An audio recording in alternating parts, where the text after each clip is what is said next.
लाख दिए जलाए ना, तो मुझे लगता है कि अगर 12 लाख रोजगार दे दिए होते ना लोगों के घर में, लोगों को 12 लाख ये नहीं चाहिए दिए और दिखावा, लोगों को 12 लाख रोजगार चाहिए। बोलो अगर है हिम्मत तो दे दो।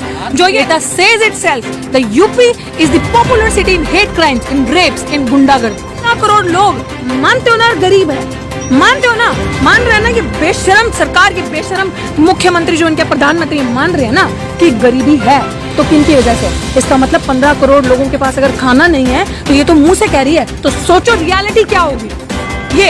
और अगर किस चीज का मुफ्त राशन इस देश में कुछ है मुफ्त? अपने बाप की जायदाद बेचेंगे, दादा की जायदाद बेच के मुफ्त राशन देंगे? वो सरकार को यहाँ से भगाया जाए, यहाँ देश से विदेश भगाया जाए। सबसे पहले मांग करिए कि ईवीएम हटाकर क्या चीज, जो यूपी की जनता नहीं, यूपी की सरकार मूर्ख है, यूपी की जनता मूर्ख नहीं है।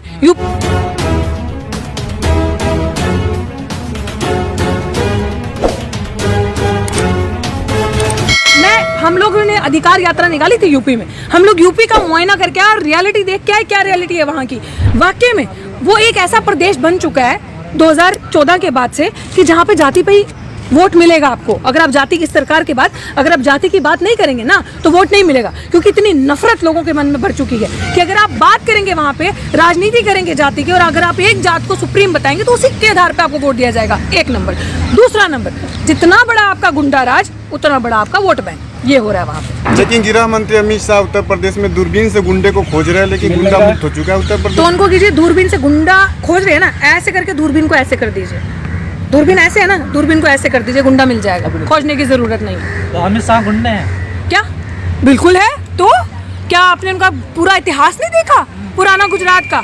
शायद हमने गलत पढ़ लिया है। पर जनता हमने ईवीएम ने चुना भाई, जनता ने कोई नहीं चुना। बिल्कुल सम्मान है, जनता का सम्मान है, लेकिन अगर जनता का सम्मान है ना तो इस देश में चुनाव बैलेट पेपर से होगा, ईवीएम से नहीं होगा। अगर इस देश में पेगासस जैसे सॉफ्टवेयर मैनिपुलेट करके आपके टिफिन में क्या खा रहे हो आप, व्हाट्सएप चैट पढ़ी जा सकती हैं, या आपका रात का प्लान क्या है, दिन का प्लान क्या है, और क्या चैट होंगी। मेरे लिए तो यही चैट्स है ना।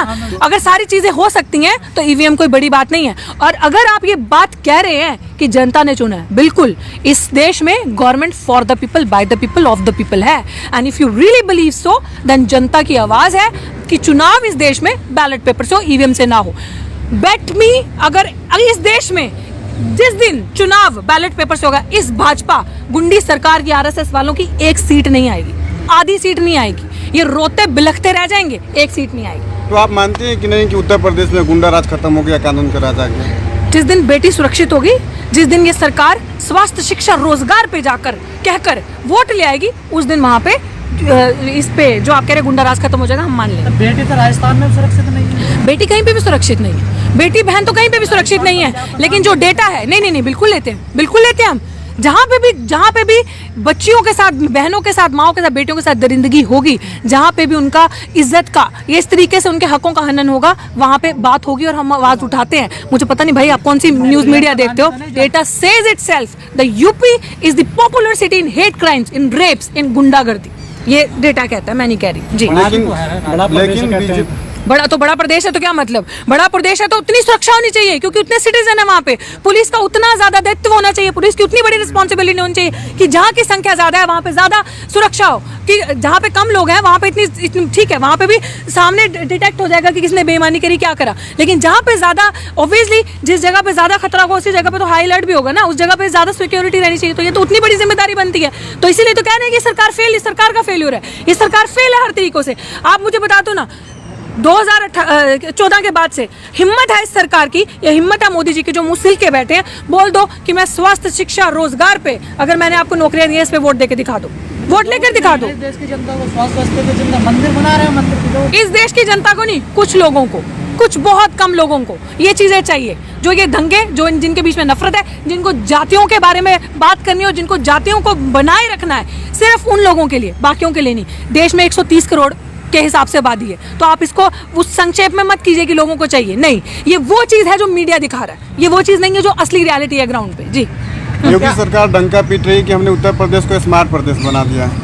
काय का स्मार्ट प्रदेश? स्टैचू लगा के, हाँ, बड़े बड़े अपने पोस्टर बाहर, जो जनता का टैक्स पेइंग का पैसा है, हम लोगों का जो पैसा है, उससे पोस्टर लगा दिए शो ऑफ करके। ये चीजें करके 12 लाख दिए जला के वर्ल्ड रिकॉर्ड बना के इस चीज करके, तो उन लोगों के जिन लोगों के तुम लोगों के 15 लाख आ गए क्या वापस? ये तो घिसा पिटा टॉपिक लगता है ना, मन भी नहीं करता इस पे बात करने का, है तुम लोगों के अकाउंट में। तो फिर जब अगर सुरक्षा और रोजगार दिया जाता ना, अगर जेब में पैसा होता, अगर 12 लाख दिए जलाए ना, तो मुझे लगता है कि अगर 12 लाख रोजगार दे दिए होते ना लोगों के घर में, लोगों को 12 लाख ये नहीं चाहिए दिए और दिखावा, लोगों को 12 लाख रोजगार चाहिए। बोलो अगर है हिम्मत तो दे दो।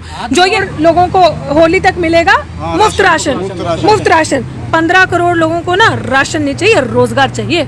अगर रोजगार दे दोगे ना तो राशन नहीं चाहिए, एक बात। दूसरी बात, जो 15 करोड़ लोग मानते हो ना गरीब है, मानते हो ना, मान रहे हैं ना कि बेशरम सरकार की, बेशरम मुख्यमंत्री जो इनके प्रधानमंत्री मान रहे हैं ना कि गरीबी है, तो किन की वजह से? इसका मतलब 15 करोड़ लोगों के पास अगर खाना नहीं है तो ये तो मुंह से कह रही है, तो सोचो रियलिटी क्या होगी ये। और अगर किस चीज का मुफ्त राशन? इस देश में कुछ है मुफ्त? अपने बाप की जायदाद बेचेंगे, दादा की जायदाद बेच के मुफ्त राशन देंगे? उधर बोल दीजिए मोदी जी को अपनी सैलरी ना लें, बोल दो भाजपा के नेताओं को अपनी सैलरी ना लें और क्लीन चिट रखें, रिकॉर्ड पे रखें कि हमने अपनी सैलरी नहीं दी और हम अपने ये जो सैलरी आप हमें दे रहे हैं हम इसका इस्तेमाल नहीं करें, इसका 15 करोड़ लोगों में राशन बटेगा। ना कि एक सेकंड भाई, एक सेकंड पहले मेरी बात सुनो, ना कि इस चीज का कि जो हमारे टैक्स पेइंग का पैसा है, जो दिन रात हमारी मेहनत का पैसा करता है, जो रोड टैक्स करते हो, वाटर टैक्स, इलेक्ट्रिसिटी टैक्स, जो आपकी सारी चीजें काटते हैं, उसी चीज के जो टैक्स का पैसा है, उसी चीज के पैसे को मैनिपुलेट करके जो पेट्रोल डीजल के दामों पर टैक्स लगाया है डबल के हिसाब से, उनका जाके आप राशन बांटोगे, वो भी नहीं बांटेंगे, वो भी दिखावा है, ड्रामा है, वो भी नहीं बटेगा। ये सिर्फ झूठ है, दिखावा है, क्योंकि पता है चुनाव सिर पे, पता है छोटे छोटे चुनावों पे थप्पड़ बज रहे हैं, चांटे बज रहे हैं, ये वो है। जी क्या बोल रहे थे आप? क्या है इन सारी समस्याओं? सॉल्यूशन यही है, जिस तरीके से युवा जागरूक हो रहा है, युवा जागरूक होकर जनता अपनी जिम्मेदारी समझे कि इस सरकार को इस तरीके से इस देश को भगाए जैसे अंग्रेजों को भगाया था। जब गोरे अंग्रेजों को भगाने का दम रख सकते हो जो इतने क्रूएल थे, तो ये तो कुछ भी नहीं है, सावरकर की औलादे हैं। तो इन लोगों को भी उतनी ही मजबूती से अपना वोट का इस्तेमाल करके, वोट की समझ के कि कितना बड़ा अधिकार हमें मिला है, सही जगह देके ईवीएम के खिलाफ मुद्दा उठा के सड़कों पर आके बैलेट पेपर से चुनाव हो और इस सरकार को यहाँ से भगाया जाए, यहाँ से देश से विदेश भगाए। हर 5 साल में देता है क्या चीज? इसीलिए मैं कह रही हूँ कि जनता ने 5 साल में नहीं, जनता ने पूरे 5 साल पिछले के भी मिला लो 5 साल और आगे वाले भी 3 साल, जनता ने ये 7-8 सालों में पूरा तमाशा देखा है क्या हुआ जनता के साथ। जनता के साथ कुछ नहीं हुआ सिवाय ठगी के, बेईमानी के, धोखा के। और जो इंसान खुले में देश का सबसे बड़ा एक इंसान होकर, राजा होकर, एक किस्म से कह लो खुलेआम झूठ बोलता है, जनता ने उसका तमाशा भी देखा है। इसीलिए मैं आपको कह रही हूँ कि जनता की रिस्पॉन्सिबिलिटी, 2019 में फिर चुन लिया जनता ने इसी। इसीलिए मैं आपको बोल रही हूँ कि जिस जनता ने चुना ना, वो इतनी सी मशीन में रहती है, वो जनता इतनी सी मशीन में रहती है। जिस दिन वो मशीन हट जाएगी उस दिन चुनाव फेयर होंगे और आपको आने वाले चुनाव में वो चीज़ दिखेगी। आपको नहीं लगता मैडम ये आप लोगों की हारने की बौखलाहट है, ईवीएम पे फोड़ देते हैं आप लोग? बढ़िया, क्या बात है। आप जैसे पत्रकार ना यही चीज लोगों के दिमाग में ये चीज डालो। अच्छा आप मुझे बता दो कितने परिवार में आपके लोग हैं? पैन करो कैमरा, कितने? एक सेकंड। बंगाल में नहीं हुई, छत्तीसगढ़ में नहीं हुई, झारखंड में नहीं। मैं यही चीज कह रही हूँ कि अगर वहाँ की जनता जागरूक है ना, जनता ने ईवीएम, अगर वहाँ की जनता जागरूक है, ईवीएम हैक नहीं हुई क्योंकि वहाँ पे हवा इतनी टाइट करके रखी थी वहाँ की जनता ने, वहाँ की जो भी चीफ मिनिस्टर है, वहाँ के जो लोग हैं कि ये लोग मैनिपुलेट नहीं कर पाए। अगर यहाँ पे बिल्कुल नहीं कर पाए क्योंकि शासन थोड़ा ही रहता उस टाइम। तो देखिए शासन, देखिए नहीं बिल्कुल नहीं। आप हर जगह बेईमानी नहीं कर सकते, आप हर जगह जाके भी, क्योंकि आपको पता है कि पोल पट्टी पकड़ी जाएगी।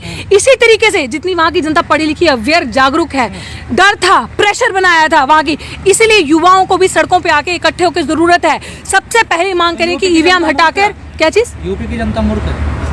जो यूपी की जनता नहीं, यूपी की सरकार मूर्ख है, यूपी की जनता मूर्ख नहीं है। यूपी में आप कवर करें उन लोगों को, हम जैसे लोगों को, हम जैसे लोगों को भी चुनाव पे वहां रहेंगे, आप कवर करें, हम आपको ग्राउंड की रियलिटी बताएंगे। यूपी की जनता जो है ना, मूर्ख से ज्यादा भोली है, जिनको ठगा जाता है। हमने अभी अधिकार यात्रा निकाली थी जो आपने कवर नहीं करी शायद, आप देखते वहां पे जाके जो लोग ये कहते हैं कि सिर्फ एक दिन बड़ा आदमी आता है जिस दिन चुनाव होता है, लड्डू देगा, साड़ी देगा औरतों को, या फिर कोई तोहफा दे जाएगा और बोलेगा बटन दबाना इसका या ये करना। देखिए बिल्कुल 70 सालों से ये हो रहा है, तो 70 सालों से क्या हम आगे नहीं बढ़े?